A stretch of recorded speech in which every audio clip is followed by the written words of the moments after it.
program studi pendidikan administrasi perkantoran. Dari kelompok 5 akan membahas tentang teori kepemimpinan karismatik.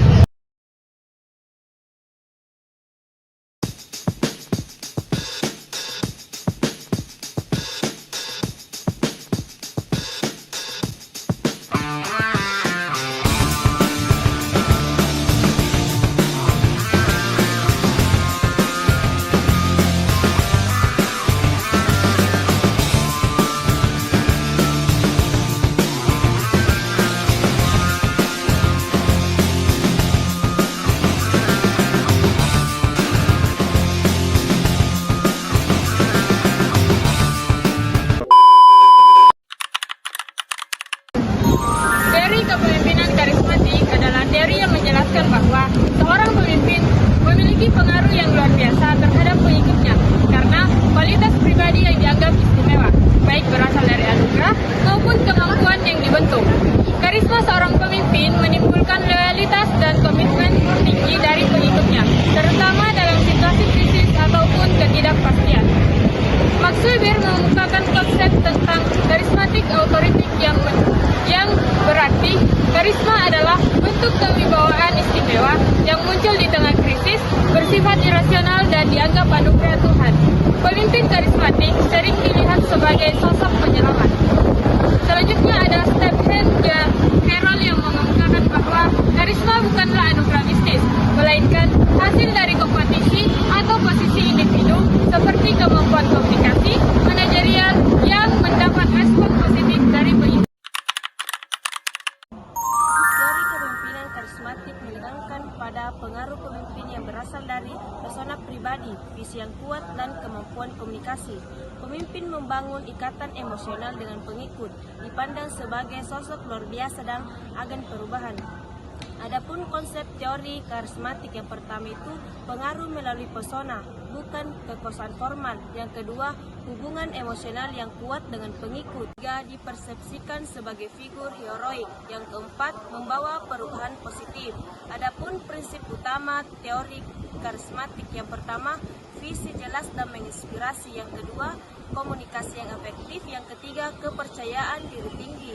Yang keempat, empati dan perhatian terhadap pengikut. Yang kelima, berani ambil risiko dan berkorban. Yang keenam, menjadi teladan atau role model.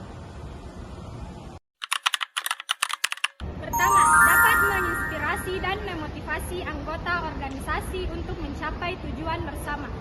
Pemimpin yang karismatik mampu menarik perhatian dan mendapatkan dedikasi dari anggota melalui visi serta misi yang jelas.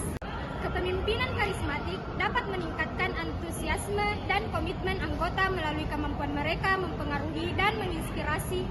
Mereka seringkali memberikan rangsangan intelektual dan memperhatikan kebutuhan individu yang pada gilirannya meningkatkan motivasi dan kinerja anggota. Pemimpinan karismatik memiliki daya tarik yang kuat dan memungkinkan organisasi atau kelompok tumbuh dan berkembang dengan cepat, terutama pada tahap awal. Karisma seseorang pemimpin dapat menarik banyak orang untuk bergabung dan berpartisipasi secara aktif. Pemimpin karismatik memiliki kemampuan untuk menjadikan organisasi atau kelompok dinamis dan adaptif terhadap perubahan.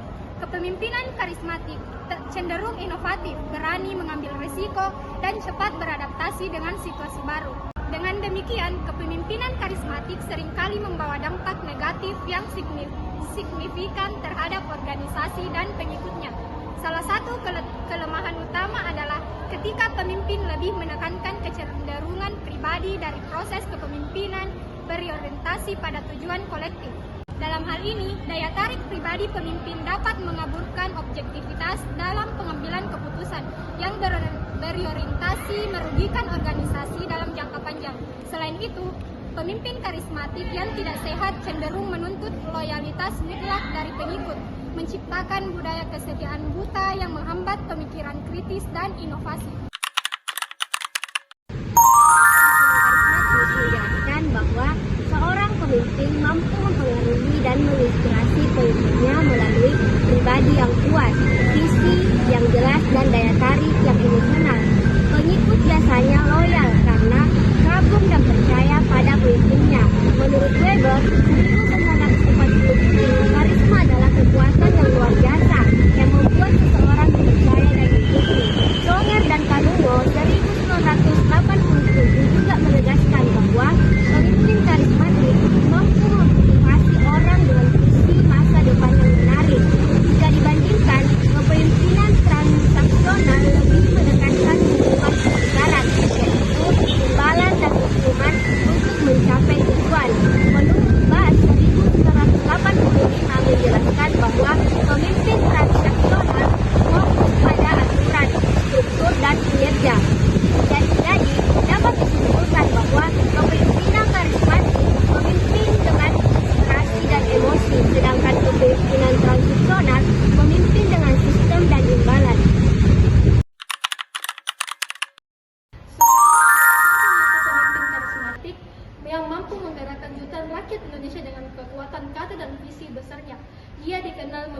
pesona luar biasa, kemampuan bicara yang membangkitkan semangat, serta keyakinan kuat terhadap kemerdekaan dan persatuan bangsa.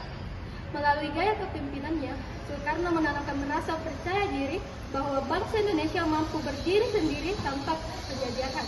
Pidato-pidatonya seperti saat proklamasi 17 Agustus 1945 menjadi bukti karisma dan keberanian seorang pemimpin yang sejati. Kepemimpinan karismatik Soekarno tidak hanya memotivasi rakyat, tetapi juga membentuk jati diri bangsa Indonesia yang berdaulat dan berani bermimpi besar.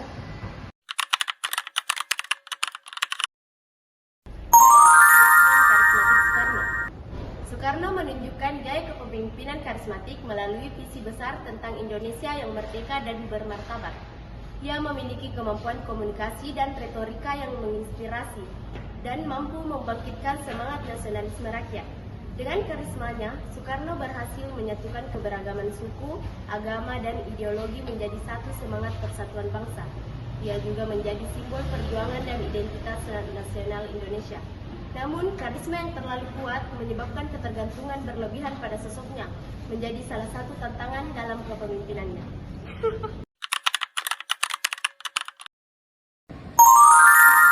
Teori kepemimpinan tersebut masih relevan dengan konteks kepemimpinan di saat ini, terutama di era yang penuh perubahan dan tantangan global. Pemimpin masa kini tidak lagi cukup hanya berperan sebagai pengarah atau pengendali, tetapi juga harus menjadi sumber inspirasi, motivasi, dan teladan moral bagi timnya. Dunia modern menuntut kepemimpinan yang adaptif, empati, serta mampu mendorong kolaborasi lintas bidang.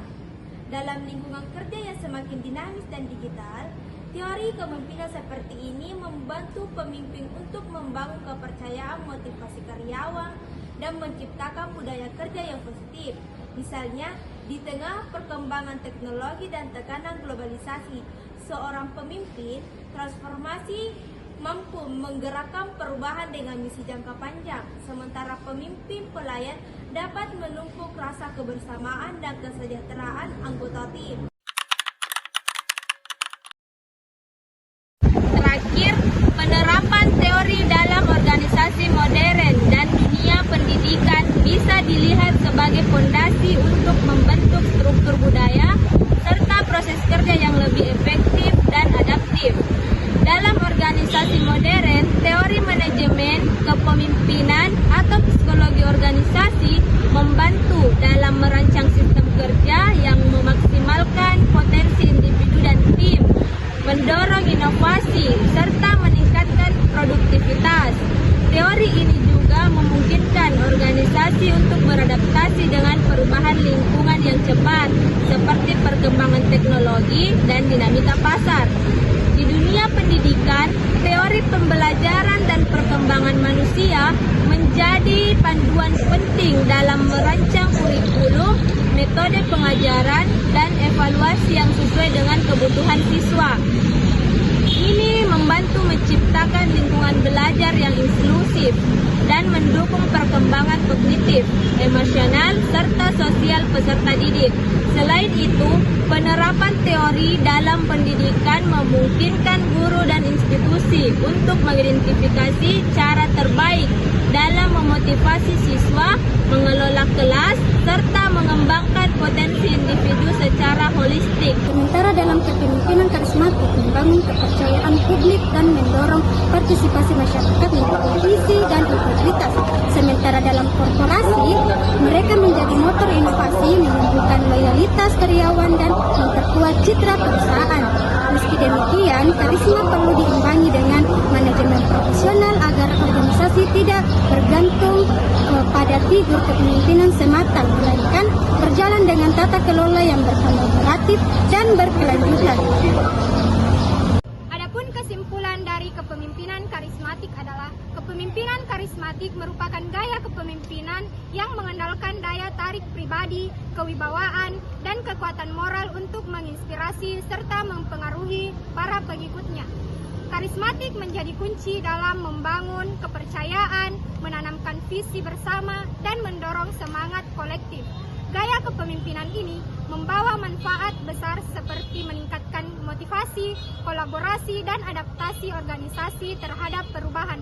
Namun, jika tidak dikelola dengan bijak, karismatik bisa menimbulkan ketergantungan dan melemahkan pemikiran kritis. Sahabat Rasul.